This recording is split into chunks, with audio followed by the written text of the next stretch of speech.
है। हमारे साथ इस वक्त डॉक्टर ए.के. सिंह साहब जुड़ रहे हैं। डॉक्टर साहब, बहुत बहुत स्वागत है आपका।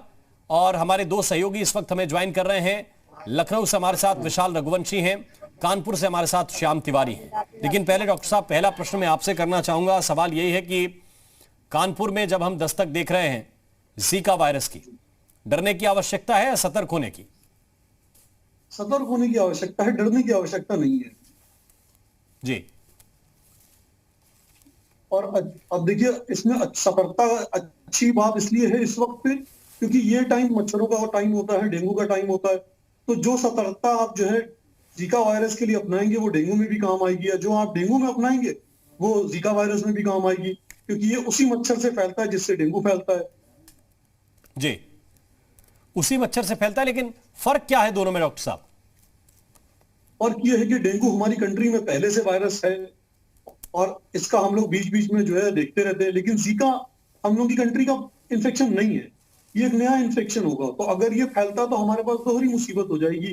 एक जो हमारे पास डेंगू एक ऑलरेडी वायरल इन्फेक्शन है जो इस टाइम पे फैलता है, और अगर जीका भी उसी स्केल से फैलने लगा तो ये एक दोहरी मुसीबत हो जाएगी हम लोग के लिए। प्रशासन को क्या करना चाहिए इस वक्त, क्या चुनौतियां हैं? क्योंकि एक मरीज अगर कानपुर के अंदर देखा गया और ऐसा कि जैसा माना जाता है कि देखिए मच्छर है 400 मीटर या 500 मीटर के दायरे तक ही वो सीमित रह सकता है, तो क्या कैसे इसको देखें? अब देखिए, यहाँ पे यही है कि ऐसे इन्फेक्शंस जो नए इन्फेक्शंस होते हैं उसमें सबसे ज्यादा रोल प्रशासन का ही होता है कि उसको कितनी जल्दी हम कंटेन कर सके, वहां पे जो है मच्छरों को कंट्रोल कितनी जल्दी कर सके, कितनी जल्दी मार सके। जितने भी लोगों के कांटेक्ट में वो व्यक्ति आया जिसमें जीका पॉजिटिविटी आई है, उनको हम वापस ट्रैक करके ट्रेस करके क्वारंटाइन करें और उनको जो है चेक करें उसके लिए, जिससे कि हम सोर्स कंट्रोल कर सकें। जो इन्फेक्शन में सबसे जरूरी चीज होती है उसे सोर्स कंट्रोल कहते हैं, कि आप वो जहां पर है उसको वहीं पे सीमित कर दें, जिससे कि उस चीज को आप वहीं रोक दें। अगर हम ये करने में जो है सक्सेसफुल हो गए, अगर हम ये करने में जो है रिजल्ट हमारे बेहतर आए, तो हम उसको वहीं रोक देंगे, वो आगे नहीं बढ़ेगा। ठीक। डॉक्टर साहब, एक सवाल ये भी है कि क्या इंसान से इंसान में किसी तरह से ये वायरस फैल सकता है जैसे कि कोरोना फैलता है, या फिर मच्छर का काटना जरूरी है? नहीं, ये इंसान से इंसान में फैल सकता है। सेक्सुअल कांटेक्ट से भी जीका वायरस फैलता है, और प्रेगनेंसी में बच्चे मां से जो फीटस होता है, मां के पेट में जो बच्चा है उसमें जा सकता है। ये दो human to human transmission possible है। ब्लड ट्रांसफ्यूजन से भी कहते हैं, लेकिन पक्का नहीं है, कंफर्म नहीं है कि ब्लड ट्रांसफ्यूजन से ये फैलता है कि नहीं फैलता है। अभी ब्लड ट्रांसफ्यूजन हमारी कंट्री में उतना बड़ा इश्यू इसलिए नहीं है क्योंकि ये वहां पे होता है जहां पे पैंडेमिक जी जी या एपिडेमिक हो, वहां पे कि वहां पे इतने लोग इन्फेक्टेड है कि जो दे रहा है ब्लड वो भी पॉजिटिव है। वो ऐसी स्थिति अपनी कंट्री में नहीं है। तो अभी मच्छर सबसे इंपॉर्टेंट इशू, उसके बाद सेक्सुअल कॉन्टैक्ट, और तीसरे नंबर पे प्रेग्नेंट मदर से बच्चे में। ठीक है। हमारे साथ विशाल रघुवंशी इस वक्त लखनऊ से जुड़े हुए हैं। विशाल, गाइडलाइन भी इसको लेकर जारी की गई है, अलर्ट पर है स्वास्थ्य महकमा?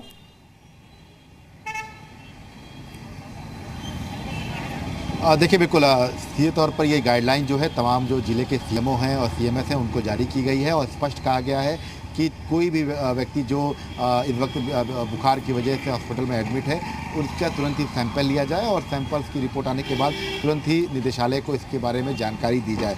इसके साथ साथ ये भी कहा गया है कि अगर किसी को भी कोई शक होता है कि जीका वायरस का ये रोगी हो सकता है, तो तुरंत ही सबसे पहला काम ये किया जाए कि उसको उसके परिवार से अलग कर दिया जाए। इसके साथ ही जो जोन है वो कंटेनमेंट जोन वो बनाया जाए। इसके साथ ही सभी के सैंपल्स तुरंत ही लिए जाएँ। नियर बाई जो डिस्टेंस है उसको पहले कवर किया जाए। इस तरह के निर्देश जो हैं ये निदेशालय की तरफ से जारी किए गए हैं, और ये भी कहा गया है कि तमाम जो सीएमओ हैं इस बात का विशेष ख्याल रखें कि जो डेंगू के मरीज़ हैं उनको जो है किस तरह से जो है उनको सैंपल्स लेने हैं। इसके साथ ही सबसे महत्वपूर्ण बात यह है कि इस पूरे मामले में ख़ास तौर से अगर हम बात करते हैं तो ये जो सिम्टम्स होते हैं, जो डेंगू और जीका वायरस के सिम्टम्स लगभग एक होते हैं, तो यही वजह है कि अब फिलहाल इसको लेकर एक गाइडलाइन जो है वो जारी कर दी गई है। और ये जो गाइडलाइन है ये सीधे तौर पर ये कह सकते हैं कि जो तमाम जो जानकारी है, ख़ास तौर से अगर हम बात करें कि जो हॉस्पिटल्स हैं वहाँ पर इस गाइडलाइन के अनुसार जो है इलाज भी बढ़ चुका है। हम चूँकि सुबह से ही यहाँ पर मौजूद है सिविल हॉस्पिटल लखनऊ का, यहाँ पर जो मरीज आ रहे हैं उनके लिए भी ये स्पष्ट निर्देश है, और यहाँ यहाँ पर जो इलाज के लिए तमाम मरीज आ रहे हैं जिनको बुखार है, तो उनके तुरंत ही सैंपल्स लिए जा रहे हैं। मतलब किसी भी तरह से कोई कोताही ना हो, इस बात का विशेष ध्यान रखा जा रहा है। और जो भी डेंगू से पीड़ित मरीज हैं उन सबके सैंपल्स भी लिए जाके जो है उनकी रिपोर्ट आने के बाद शासन को अवगत कराया जा रहा है। ठीक है, हमारे सहयोगी श्याम तिवारी इस वक्त कानपुर से जुड़े हुए हैं, वहीं पर मामला भी सामने आया है। श्याम, किस तरह के एहतियात वहां पर आप देख रहे हैं बरते जा रहे हैं, प्रशासन सतर्क है? देखिए, कानपुर में पहला मामला सामने आया है, इसके बाद से जो प्रशासन है वो काफी सतर्क हो गया है, स्वास्थ्य विभाग काफी सतर्क हो गया है। आपको बता दें कि जिस शख्स के पास ये वायरस पाया गया उसका इलाज तो सिविल हॉस्पिटल में चल रहा है, एयरफोर्स का हॉस्पिटल है ये। इसके अलावा पूरे शहर में अलर्ट कर दिया गया है। जहां पर वो रहता था उसके घर के 1 किलोमीटर के दायरे में तमाम वो लोग जिनको बुखार आया है पिछले दिनों उनकी ट्रेसिंग की जा रही है। अभी तक 22 लोग ऐसे हैं जिनके नमूने लेकर के भेजे गए हैं, हालांकि इनके नमूनों की रिपोर्ट भी आ गई है और ये निगेटिव आई है। ये एक राहत की बात है कि जीका वायरस फैलता हुआ नहीं दिखाई पड़ रहा है, लेकिन प्रशासन पूरी तरीके से एहतियात बरत रहा है। इसके अलावा एयरफोर्स का जो कर्मचारी है कि जहाँ पर काम करता था उसके आसपास भी एंटी लार्वा का छिड़काव किया गया है। इसके साथ ही साथ तमाम जो अस्पताल हैं शहर के उनको भी अलर्ट कर दिया गया है। जो बुखार के मरीज यहाँ पर आ रहे हैं, खासकर जिनमें डेंगू जैसे लक्षण है, जिनकी आंखों में जलन है, जिनमें बुखार है, उनके नमूने लेने के लिए कहा गया है। उनके नमूने लेकर के जांच के लिए भेजे जा रहे हैं। इसके अलावा जो तमाम अस्पताल, जैसे उर्सला अस्पताल की बात कर ली जाए या फिर हेलट अस्पताल की बात कर ली जाए, तो यहाँ पर डेडिकेटेड वार्ड भी बनाने शुरू कर दिए गए हैं जीका वायरस से पीड़ित मरीजों के लिए, कि यहाँ पर मरीज को आइसोलेट करके रखा जा सके। तो इस तरीके की जो कवायद है ये पूरा स्वास्थ्य विभाग कर रहा है। आपको बता दें जिस तरीके से मामला सामने आया था और उसके बाद से लगातार स्वास्थ्य विभाग संजीदा हुआ और सबसे पहले जो एयरफोर्स का कर्मचारी जो कि जीका वायरस से पीड़ित हुआ था उसके घर के आसपास के 1 किलोमीटर की रेडियस में लगातार साफ सफाई का अभियान 3 दिनों से चलाया जा रहा है और लगातार एंटी लार्वा का छिड़काव भी वहां ये आवश्यक है, साफ सफाई अभियान चलाना जरूरी है। डॉक्टर साहब, एक प्रश्न और है कि क्या मरीज ये जान सकते हैं या उनके तीमारदार ये जान सकते हैं लक्षणों के आधार पर कि डेंगू है या जीका है, या बहुत कठिन है इनके बीच में भेद कर पाना लक्षणों के माध्यम से? इनके बीच में भेद कर पाना बहुत कठिन है। इसकी वजह यह है कि दोनों के सिम्टम्स लगभग एक जैसे होते हैं जी। तो ये जो है मुश्किल चीज है कि दोनों को डिफरेंशिएट कर पाए। यहाँ तक कि डॉक्टर्स भी नहीं डिफरेंशिएट कर सकते क्योंकि दोनों के सिम्टम्स एक जैसे हैं। सिर्फ जांच से ही ये डिफरेंशिएट किया जा सकता है दोनों में कि जो है दोनों में से कौन सा इन्फेक्शन है। तो ये है कि अगर आपको डेंगू जैसे लक्षण हो रहे हैं तो भी यही बात कही जाती है कि डेंगू के पेशेंट में जो सबसे पहली चीज, जो सबसे जरूरी चीज होती है वो ये कि अगर ये चाहते हैं कि वो स्प्रेड नहीं हो तो उसका तरीका ये है कि आप मरीज को मच्छरदानी के अंदर रखें जी। अगर आपने ये कर लिया तो मच्छर नहीं काटेगा तो आगे वो फैलेगा नहीं। तो जैसे ही कोई भी लक्षण बुखार का या फीवर का आए और डेंगू की पॉजिटिविटी आ रही हो चाहे नहीं आ रही हो, चूंकि इस वक्त ये संभावनाएं हैं कि जीका भी फैल सकता है, डेंगू भी फैल सकता है, तो उसको रोक रखाव के लिए सबसे जरूरी चीज है कि मच्छरदानी का प्रयोग करें, मॉस्किटो रेपेलेंट यूज करें। ये सिर्फ बचने के लिए नहीं है, एक बार पॉजिटिव हो गए उसके बाद भी ये करना है जिससे कि आपसे किसी और को, आपके परिवारजन को ना हो।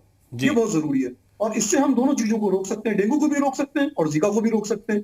लेकिन जो आपका सवाल था प्राय कि क्या इन दोनों को सिम्टोमेटोलॉजी के बीच में फर्क कर सकते हैं, तो बड़ा मुश्किल है, नहीं कर सकते। एक आखिरी सवाल डॉक्टर साहब आपसे ये है कि एक तरफ डेंगू की बीमारी फैल रही है, दूसरी तरफ जीका की फैल रही है बीमारी। डेंगू में तो ये डॉक्टर बताते हैं कि भाई प्लेटलेट्स गिर जाती हैं बहुत तेजी के साथ, उनको बढ़ाने के लिए आपको इस तरह के फल खाने चाहिए, मसलन पपीते की सलाह दी जाती है, कई बार ये सलाह दी जाती है कि कीवी खाइए। मैं ये जानना चाहता हूं कि इस वाली बीमारी में, जीका में ऐसा क्या होता है बॉडी के अंदर कि बहुत तेजी से शरीर टूटने लगता है और नुकसान पहुंचने लगता है? देखिए, ये जितने भी वायरल इन्फेक्शन होते हैं, वायरल इन्फेक्शन सब में, चाहे कोविड हो, चाहे डेंगू हो, चाहे जीका हो, सब में होता क्या है कि जो इन्फेक्शन है वो शरीर उसको कंटेन करने के लिए सिर्फ शरीर की ही इम्यूनिटी है जो हेल्प करती है। कोई एंटीबायोटिक तो आती नहीं है, कोई एंटीवायरल इफेक्टिव या प्रोफाइलैक्टिक एंटीबायोटिक जैसी नहीं है एंटीवायरल। तो है क्या कि बॉडी की इम्यूनिटी को ही फाइट करना है। अब बॉडी की इम्यूनिटी को फाइट करना है तो उसमें सारे वायरल इन्फेक्शन में अगर आप देखें तो सब में टीएलसी कम होता है, सब में प्लेटलेट कम होता है, डेंगू में बहुत ज्यादा कम होता है जी। लेकिन सारे वायरल इलनेसेस उसी तरीके से काम करते हैं। अब इसमें होता क्या है कि ये वायरल इन्फेक्शंस जब होते हैं हमारे शरीर में तो उसकी वजह से बहुत ज्यादा शरीर का इम्यून रिस्पॉन्स काम करता है और जो इम्यून रिस्पॉन्स काम करता है वो आपके अपने शरीर को नुकसान पहुंचाने लगता है, जो कि हम लोग हाइपर इम्यून रिस्पॉन्स बोलते हैं। और ये जो साइटोकाइन सर्ज होता है उसकी वजह से हमारे जो ब्लड वेसल्स होती है, उनके जो बीच में जुड़ाव होता है वो ढीला पड़ जाता है और पानी निकलने लगता है उससे। जी जी। तो जो ये रिसाव होता है पानी का ब्लड से, उसकी वजह से डिहाइड्रेशन होता है, शरीर में सूजन आती है, ये सारी चीजें होती है। ये लंग में होगा तो लंग इफेक्ट होगा, ये सारी चीजें जो वायरल इन्फेक्शंस में होती है वो जीका वायरस में भी देखी जाती है। बिल्कुल, बहुत बहुत शुक्रिया डॉक्टर साहब आपका, विशाल आपका भी, और श्याम तिवारी आपका भी बहुत बहुत शुक्रिया हमारे साथ जुड़ने के लिए, इस बड़ी खबर को हम तक पहुंचाने के लिए। और डॉक्टर साहब का इसलिए क्योंकि उन्होंने तमाम सलाह दी। इन सबके बीच बड़ी खबर एक ये भी है कि उत्तर प्रदेश सरकार ने इसके बाबत एडवाइजरी जारी की है, अलर्ट जारी किया है। अस्पताल में भर्ती बुखार के मरीजों की जांच होगी, गर्भवती महिलाओं की लक्षण के आधार पर जांच होगी। उत्तर प्रदेश के स्वास्थ्य विभाग ने गाइडलाइन जारी की है। सभी सीएमओ और सीएमएस को पत्र भेज दिया गया है। जो मरीज होगा जीका का, उसके निवास से 3 किलोमीटर तक के दायरे में रहने वाले लोगों की जांच की जाएगी। पॉजिटिव अगर मरीज कोई पाया जाता है तो उसे कम से कम 14 दिनों तक अस्पताल में रखा जाएगा।